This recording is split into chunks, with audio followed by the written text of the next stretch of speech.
Hello and welcome back to the channel. If you're new here, hi, you're very welcome. This is Reading the Past and I'm Dr. Cat. A few weeks ago I made a video on Will Kemp, and in that video I asked whether it would be of interest for me to make a series on more of these early modern actors, and lots of you said you would be keen to see that. So here is a second episode for the playlist that hopefully is going to grow into quite a large one, because today we are going to take another look at a different member of William Shakespeare's company, and not just any member either, because today we're going to go for the star, Richard Burbage. Let's take a look.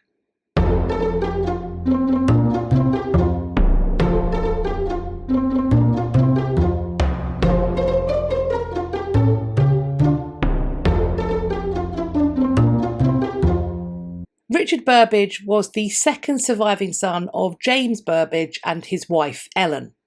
Richard was born at some point in 1568. Indeed, his baptism is recorded as having taken place on the 7th of July 1568. And in line with the custom of the day, we can assume that he wasn't born very many days before this baptism took place. Richard's father had begun his professional life by being apprenticed and then by working as a joiner. It is not clear how long he continued in this particular profession, but at some point he joined up with the playing company that was being supported by Robert Dudley, Earl of Leicester. By the early 1570s, James had become the leader of Leicester's men, and he recognised the value of his playing company setting down roots. On the 13th of April 1576, James signed a 21-year lease with one Giles Allen. It was for a plot of land in Shoreditch, upon which they would build the theatre. I have no doubt that his background in and connection to the joinery world would have proved very useful for the construction of his wooden playhouse. Richard would turn 8 in the same year that the theatre was built. Additionally, in the 1570s, while he was on tour as part of Leicester's men, James Burbage visited Stratford-upon-Avon on at least 2 occasions. So perhaps a young William Shakespeare was able to watch James Burbage perform in the Guildhall, a place where his father would hold important office for a time, and where William himself would be educated in the very schoolroom that was, and indeed still is, located on the upper floor of that building. In 1584, Richard's father had a new patron. It was Queen Elizabeth I's cousin, and some say half-brother, Henry Carey, Lord Hunsdon. The year after James Burbage obtained this patronage, in the July of 1585, Henry Carey was made Lord Chamberlain by the Queen. In 1594, Henry Carey would give his name and patronage to a new theatre company. They would be known as the Lord Chamberlain's Men. James's son Richard Burbage would end up as this company's leading man, and there he would play some of William Shakespeare's most famous dramatic roles. It has been suggested that Richard may have enjoyed Henry Carey's patronage for just as long as his father did. In 1635, Richard's elder brother Cuthbert stated that his brother had worked, quote, for 35 years. So if we assume that Richard didn't retire, but that he worked up until very close to his death, then that could mean that he started his career when he was around 16, which would have been in about 1584. This is the same year that James Burbage is known to have obtained the patronage of Henry Carey, and so maybe he saw to it that his son Richard would be similarly favoured. There is evidence that points to Richard performing with the Lord Strange's men in the early 1590s.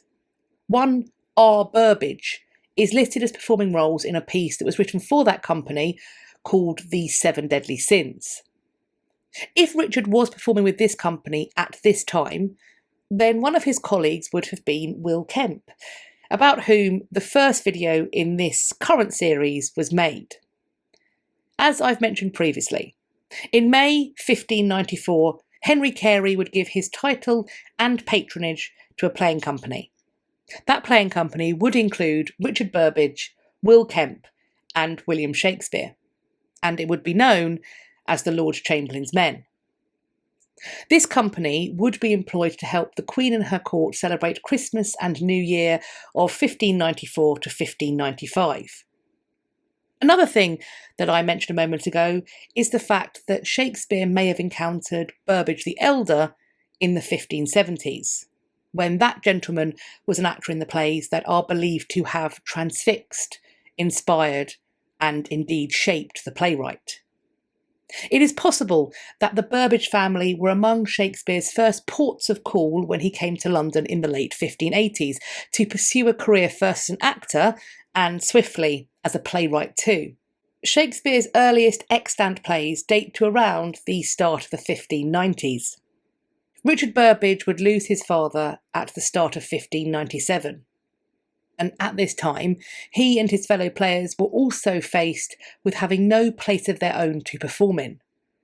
There had been a conflict with the landlord of the ground on which the theatre was built, which resulted in that space being closed down. On top of this, the company's new purpose-built indoor playhouse at Blackfriars was being barred for their use due to a petition that had been made to the Privy Council by the local residents. However, at least this space wouldn't be a total financial failure, as they were able to lease it to a boy-playing company in 1600. However, Richard Burbage and his company would not be allowed to perform in this space until 1609. For a few months, the company had made do with renting the Curtain Theatre. But then, so the story goes, at the end of 1598, Richard Burbage arranged for the theatre to be dismantled, apparently under cover of darkness, transported to the south of the river, rebuilt, renamed and reopened as the Globe Theatre in 1599. The bulk of Richard's income would have been generated from his share of the profits of the Globe Theatre, with the Blackfriars space adding to those profits significantly once the company was able to regain use of it as a performance space in 1609. By 1609, Richard and his company were 6 years into an illustrious patronage. Following the accession of James VI of Scots to the English throne as James I, on the 24th of March 1603, Burbage's company became the King's Men. They obtained the letters patent confirming this on the 19th of May 1603. This increased social status and increasing financial stability from now having 2 playing spaces was always going to be a good thing, especially as from around 1601, Richard Burbage had become a family man, following his marriage to Winifred. This couple would have 8 children, but very sadly, only one of them would survive childhood. This child was named William, and he was baptised on the 6th of November 1616. This was just a few months after the death of William Shakespeare, and so it has been argued that this child was named for his memory. If this was the case, if this was how William Burbage actually got his name, then might we be able to logically infer something about the way that Richard Burbage felt for William Shakespeare? After all, William Shakespeare was only around 4 years older than Richard, and these 2 men had been in each other's lives for decades. Not only had they performed together and made profit together, but additionally, the roles that it is believed that William wrote for Richard specifically continue to be among the most sought-after roles in all of theatre history. In my video on Will Kemp, I pointed out that it is my hypothesis that one of the aspects that influenced the shape of William Shakespeare's creative output would have been the company that he had access to. I believe that he wrote in part with the players of the Lord Chamberlain's and later the King's men in mind. Richard Burbage has been connected to the following roles and is indeed reputed to be the first person to play them, and thus, according to my idea, he's going to be the individual who Shakespeare has in mind while he's writing them. We have Richard III in the play of the same name. This play dates around 1592, when Richard Burbage would have been aged around 24. Romeo in Romeo and Juliet, which was produced between 1594 and 1596. Henry V from the play of the same name, which dates to around 1599, when Richard would have been around 31. This potential attribution leads me to wonder whether he also would have played Prince Hal in the two parts of Henry IV from 1596 and 1598 respectively. Richard Burbage has also been named as the person who played Hamlet in around 1600, Othello in around 1604, King Lear in around 1605 and Macbeth in 1606, when he would have been around 38. In addition to being the eponymous figures, all but one of these roles also has the most lines in their plays, the exception being Othello, who has the second most lines after Iago. Nevertheless, it is still a sizable part. The role of Hamlet has the most lines in all of the extant plays by William Shakespeare. Is this evidence of Richard Burbage's prodigious memory? Something that was so clear to Shakespeare that he knew that he could trust him with the lion's share of all of the parts he would write.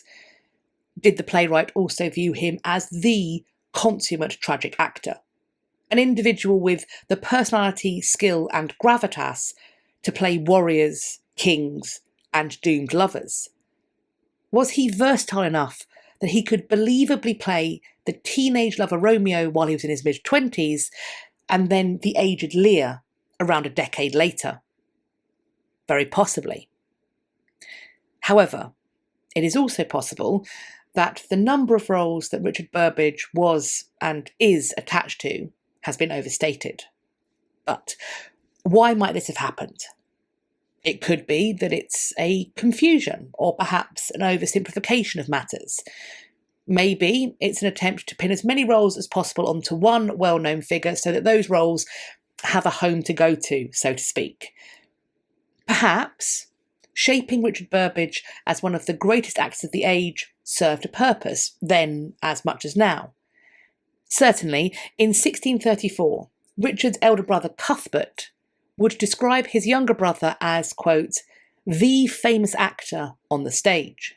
So clearly, this fame is something and was something that mattered enough to the family for it to be the thing that was recorded.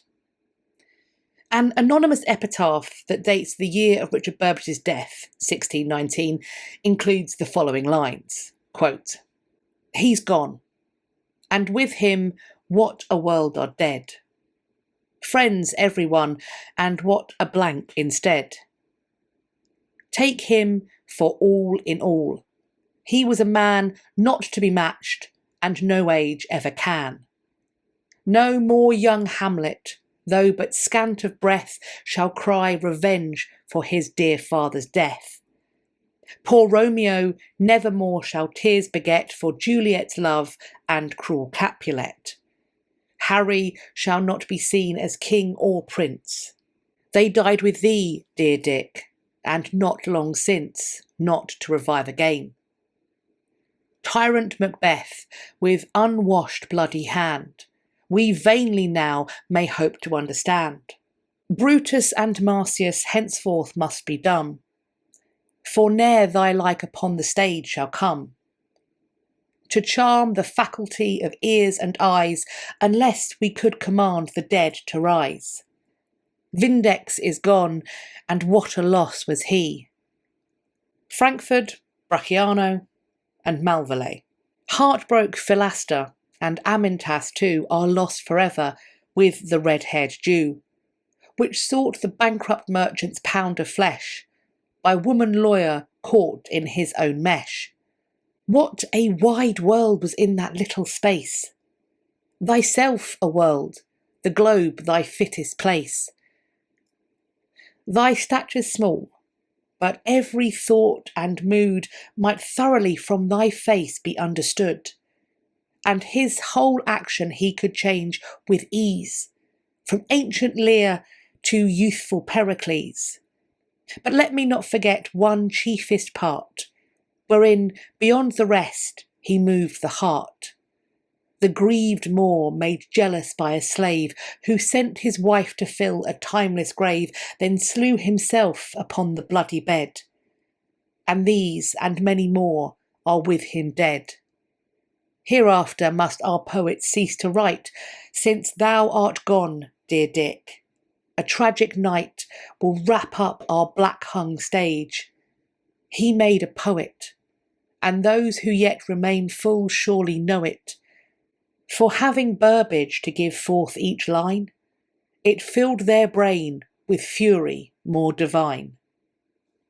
The Shakespearean characters being listed here as Richard's own are Hamlet, Romeo, Henry V, Macbeth, Brutus, Coriolanus, Shylock, Lear, Pericles, and Othello. There are also references to characters from works by Marston, Webster, Beaumont, and Fletcher.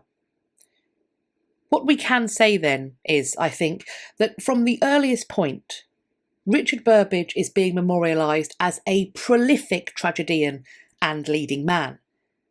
If he played even a selection of these characters, I think he must have been someone who was able to believably portray a military man, a monarch, someone able to lead and fight, while also having a capacity to draw an audience into various love plots, to play a sufficiently believable romantic lead that when those plots frequently end in tragedy, an audience comes along with him.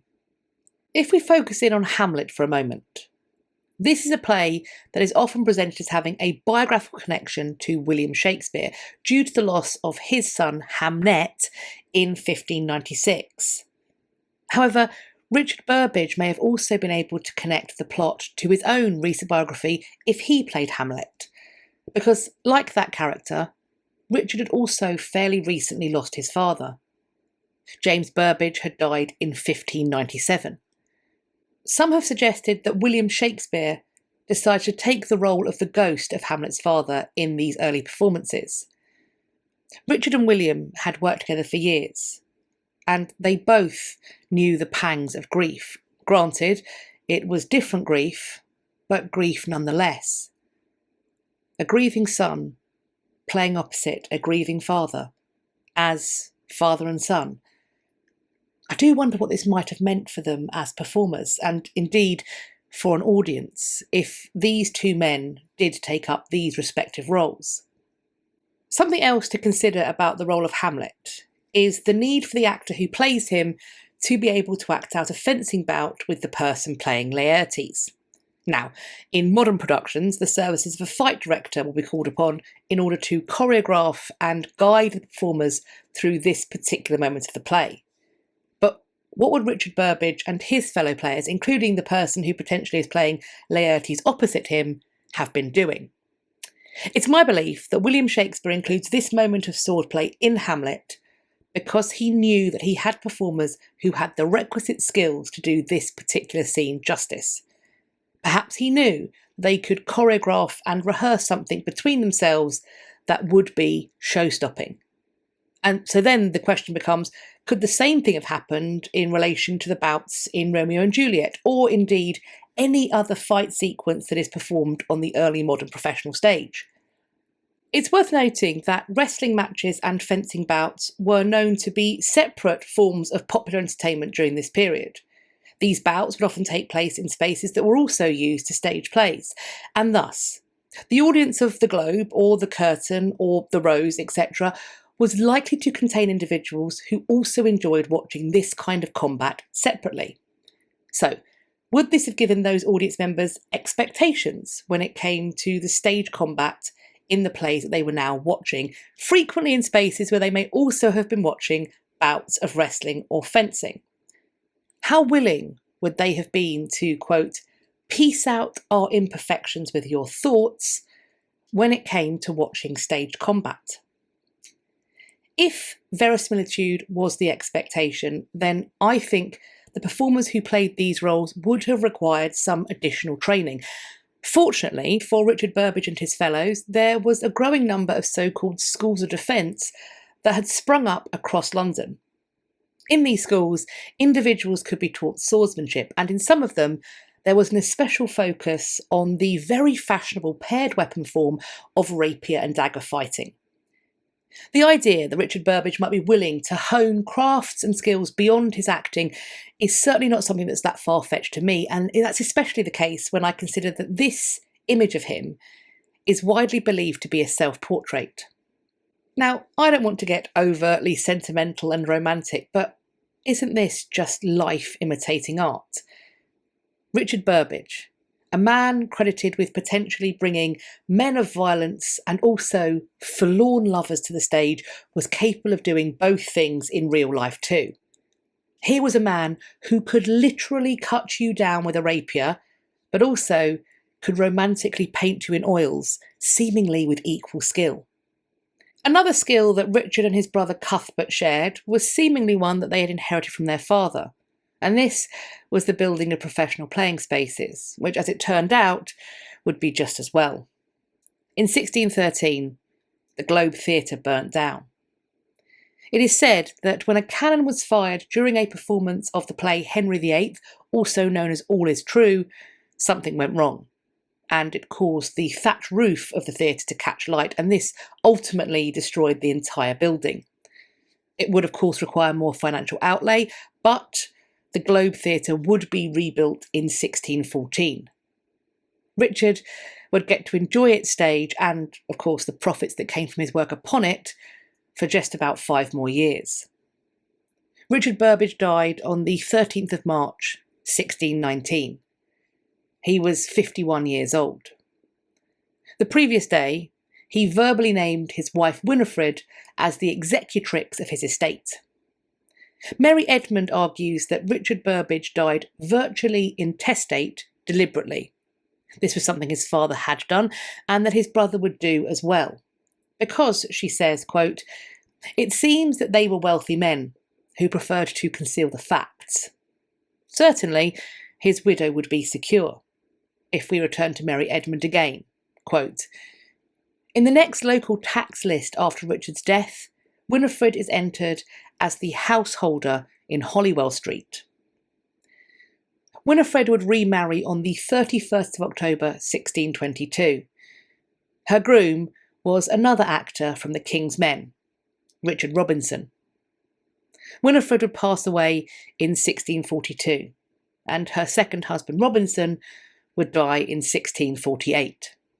But what do you think of this second instalment of our series on Shakespeare's company?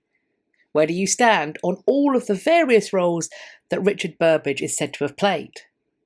What do you think it might have been like to have known him and or to have got to watch him on the stage? Do you have any preferences with regards to whom I should look at next? As always, I'm looking forward to reading your conversations in the comments section underneath this video, or you can find me elsewhere on social media. I will leave links to all of the other places you can find me on the internet in my description box, so do follow me over on some or all of those so that we can continue this conversation and start some others. I do hope you enjoyed this video and found it useful, and if you did, please consider sharing it with your friends. Please also let me know you liked it by hitting the thumbs up. Please subscribe to the channel, and if you think you're subscribed, do just have a little check now. We're finishing up, we've got time. Make sure that YouTube hasn't mysteriously unsubscribed you. While you're there, checking, subscribing, maybe resubscribing, please do hit the bell icon that sits beside the subscribe button and then select all in the drop down that's going to appear so that YouTube will tell you when I've next uploaded. I hope you're going to have a great day whatever you're doing, and I look forward to speaking to you all in my next video. Take care of yourselves. Bye-bye for now.